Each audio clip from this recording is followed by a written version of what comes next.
In today's video, I'm going to teach you how to create an actual versus target chart in Excel. To get started, open your Excel workbook and make sure your data is prepared clearly and consistently. For this type of chart, you'll want a simple table with 3 columns.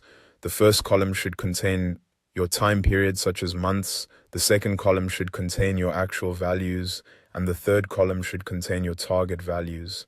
Under each heading, enter the corresponding numbers for each month. Keeping your table clean and organized is important because Excel uses that structure to build the chart correctly and label it in a way that's easy to understand. Once your data is ready, the next step is to select the entire data range. Make sure you include all 3 column headers along with all of the values beneath them.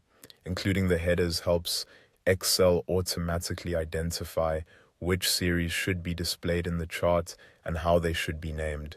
After selecting the data, go to the Insert tab at the top of Excel. This is where you'll find the chart tools you need. In the Charts section, click Insert Combo Chart. A combo chart is useful here because it allows you to display 2 kinds of information in different visual formats within the same chart. That makes it much easier to compare performance against a goal. From the drop-down options, choose Clustered Column, Line. This chart type is ideal for an actual versus target comparison. The clustered columns make the actual values easy to see month by month, while the line provides a clear visual reference for the target values across the same periods. Using both formats together helps the chart tell the story more effectively than a single chart type would. As soon as you choose that option, Excel will automatically generate the chart for you. In most cases, the actual values will appear as vertical columns and the target values will appear as a line. This gives you a quick visual comparison between what was achieved and what was expected.